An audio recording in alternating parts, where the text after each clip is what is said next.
Hello, old school comics reviews. Okay, this one's going to be a little bit different. This one is kind of loosely inspired by Redfield 1901 as well as Juggernaut 44. This one's talking about comic book writers. It's not really going to be a top 10 thing or all time favorites or anything like that. I'm just going to kind of sort of ramble about, different writers that I think are a little bit interesting for one reason or another. Okay, so let's start with Denny O'Neil. Denny O'Neil's been around forever. He's been a writer and Marvel, or sorry, writer and editor at both Marvel and DC. He's probably best known for his for a couple things he did in the '70s. For one, him along with artists uh, Neil Adams and Dick Giordano, and I throw in Jim Aparo or Aparo, and a few other writers and artists for kind of returning Batman to his status as being a dark and mysterious crime fighter. After the '60s, the early '70s, they kind of went with that, more moody, moody and atmospheric, approach to the character and getting away from like the silliness and the jokes and stuff. They did they brought back the whole idea of Batman as a crime fighter, solving crimes and mysteries and murders, and the Joker is a homicidal maniac, and so on and so forth. He's also pretty well known, or probably even best known, for the run he did with Neil Adams and with Neil Adams on Green Lantern and Green Arrow around the same time period. This was that stretch where they called it, Reverence, um, or where GL and GA pretty much, started taking on social issues and things like that. And I would say this, well, some of the stories hold up, some of them are pretty dated, some of them you go, this would have been whack even in 1971 or whatever. But I would say anybody that's interested in superhero comics should check it out because it's always brought up as a kind of a bitch watermark of where comics kind of, or I should say the superhero genre kind of branched out a little bit, beyond just the kind of campy, just tracking down and stopping some wacky villain or whatever. And also, if you're a modern day Green Arrow fan, you owe it to yourself to like at least just kind of flip through it and check it out because this is pretty much where the Green Arrow kind of got a personality, got his modern day personality. Before that, the character was pretty much just a bland superhero. He had his gimmicky arrows. He had an arrow cave and an arrow car and things like this and things like that. But this is where he became more of a man of the people, the guy who was willing to challenge, authority or challenge the establishment and so on and so forth. Okay, so next let's go to Steve Gerber. Steve Gerber is probably most known for being the creator of Howard the Duck. I don't think, but I did do another tape about his work on Howard the Duck back in the mid '70s. Um, but beyond that, I would say, check out his Man Thing run, which is a little bit different. Man Thing was Marvel Comics, their Swamp Monster thing, as opposed to Swamp Thing over at DC Comics. And the stories are kind of weird and they're kind of offbeat. Of course, you had like the horror stuff and the occult stuff, but you also had like a little social satire going on. You had stuff, just really weird, trippy things where like, wizards are coming in and sorcerers are coming in and demon type people and their alternate dimensions and just really crazy far out stuff. Um, so check that out. Or if you don't want to go that far, uh, you know, if or sorry, if you want to read something that's a little bit more grounded, I should say, check out his run from the mid '70s on the Defenders. The Hulk, Doctor Strange, Nighthawk, Valkyrie, all those people. Misfit superheroes fighting, oddball villains and monsters. But once again, you got a little bit of satire in there, a little bit of absurdist humor going on. What's good about it is, even though he was obviously talking about, things that were going on in the mid '70s, the comic the points you were trying to make were just vague and general enough that it doesn't seem as dated as certain other things that would have been done at the same time. Most of the stories pretty much hold up. Um, Next is Steve Englehart. Steve Englehart, um, another Marvel DC guy. Um, I know he did a run on Batman along with Marshall Rogers.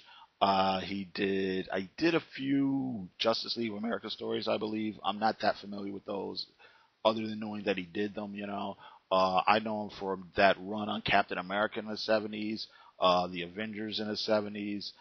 He did a really interesting thing that got a lot of critical praise, the Doctor Strange run along with Frank Brunner, which is really a lot of fun. Um, I would suggest try to find his West Coast Avengers run from the '80s, and he also did a very interesting uh, comic, a creator-owned comic from Marvel's Epic line, which was like I said, their creator-owned line, which they don't do anymore. And I kind of wish they would bring back in some type of form. But anyway, it was a story. It was a comic called Coyote, which is about this guy. He was kind of this reincarnation of this Native American coyote trickster god, and he's fighting the mob, and he's fighting like these conspiracies, and there are people from Venus coming in, and he's in love with the two sisters. One of the sisters is white, the other sister is black, but of course they're both biologically related, and he's in love with them both. And then there's like Russian spies in there, and there's super villains in there, and it's just a really crazy, anything goes type of comic book. Like I said, you've got the intrigue going on. You've got the action going on. You've got bizarre ideas going on. You learn a little bit about Native American folklore. So track it down. I'm sure they're pretty inexpensive. There was like maybe 15 issues. So check that out. Let's move to Roger Stern. Roger Stern, another Marvel DC guy from the '80s. A lot of people liked his Spider-Man run. I remember those Captain America comics he did with artist John Byrne, which were pretty good. And of course his Avengers run, which was a lot of fun. And then I'm sure most people probably are hip to him from his Superman run, which I know a lot of people like. Basically, his style is a little bit more basic. It's basically just straight ahead, fun superhero stories. Heroes acting like heroes, villains acting like villains. You got your action, you got your adventure. You got little bits of characterization and character bits, sprinkled throughout. So, check it. It's not particularly avant-garde or anything like that, but it is fun and solid comic book superhero stuff. I would compare him to a guy like maybe, Kim Busiek, who gives the people what they want and, does it well. Just skip ahead to Warren Ellis. Warren Ellis, been around for a long time. He's done Marvel and work. He's done stuff for Wildstorm and DC, and he's done a lot of indie and alternative comic stuff. I would say, well, he's probably most best known for creating the Authority and the Planetary under Wildstorm. I really like the Planetary. I actually like Planetary even more than I like his run on the Authority, though I like the Authority as well. But I would say if you're interested in that stuff, try to find a comic he did before that for Wildstorm, which was actually I think Wildstorm was still with Image at that time, but called Stormwatch, where the idea was there are these superhero characters, kind of a paramilitary task force or whatever, under the umbrella of the UN. So basically, some conflict would happen in some part of the world, and they would send these guys out to deal with it. It was a very fun comic. It's kind of little, well, it's kind of '90s-ish. You've got that extreme artwork, and you've got some kind of grim stories and gritty stories, but you also have like weird science fiction-y type things going on, and it's all set against the backdrop of these, shifting geopolitical situations. So I think it's really interesting. Check it out. Oh, also check out a comic he did called Global Frequency. Just solid intrigue type stuff. And also a real offbeat comic called Fell, which is really interesting because they did this comic at a loss. It was from Image. It was like 17 pages, and it was only like $1.99. So if you want to check it out, it's not expensive. You're not gonna lose a lot of money or anything like that. It's basically this detective in this weird offbeat town, and I want to say the art was by the same person who did 30 Days a Night, but I didn't actually read 30 Days a Night, so I'm not 100% certain on that.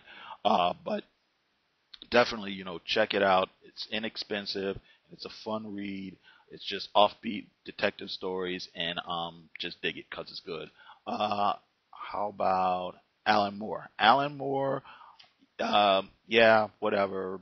Watchmen, Killing Joke, blah blah blah blah blah blah blah blah blah. I like those works. I think they're great. I think if you're a superhero fan, you need to read those. If you're a comic book fan, you need to read those. If you're a Batman fan, you need to read Killing Joke. If you're, a fan of the medium and how words and pictures can be, put together to tell a story, definitely check that stuff out. But jeepers, the guy's done tons of stuff that are, in my opinion, it's just my opinion. Some people might disagree, but he's done a lot of stuff that's just as good as those two things, and that stuff almost never gets talked about. Of course, check out, almost any bit of his Swamp Thing stuff. Maybe some people just don't like that character. I don't know, you know what I mean? But check out his Swamp Thing stuff, all that stuff, or most of that stuff is great. Check out,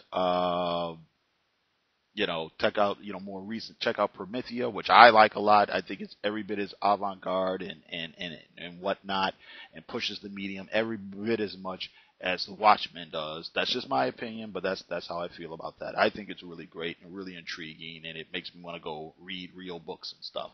Okay, check out. Oh, one thing that really gets swept under the rug for some weird reason, I don't know why. His run on Wildcats doesn't deconstruct anything, not a lot of weird homages. It's not avant-garde, but it's just solid, straight up superhero action adventure comics, and it's fun and it's zesty, and it's really well written and it's really well good. And I think a lot of people miss out on that because they want to talk about Watchmen, But that's him. If Watchmen was Alan Moore deconstructing superheroes, Wildcat is just him doing it straight. Let's see here. Didn't talk too much about Mark Millar just because I'm really disappointed. I used to be a fan of the guys, but I'm kind of disappointed with them recently. Kind of almost feel the same way about Brian Michael Bendis. I'll stick up for his old work, and I will say this. Even when he's hacking it out, at least his comic books come out when they're supposed to.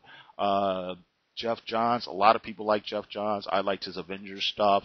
Haven't really read, I've only read a little bit of his Green Lantern stuff, and I think I read exactly one issue of his Flash thing. Not because I have anything against it or anything like that. I just haven't read that much of it. And I don't know who else. Mark Waid. I don't know. I don't have a strong opinion about Mark Waid. The stuff I read of his is good. I've read some of his Captain America stuff, and I thought that stuff was decent. I thought it was fun. Okay. So anyway, thanks for listening. Check out my blog. Tell me anybody else you think I left out. Give me your ideas. Tell me if you think, I mentioned somebody that you think sucked or whatever, or maybe I didn't praise somebody enough. Okay, that's about it. Thank you very much, and you have a great one.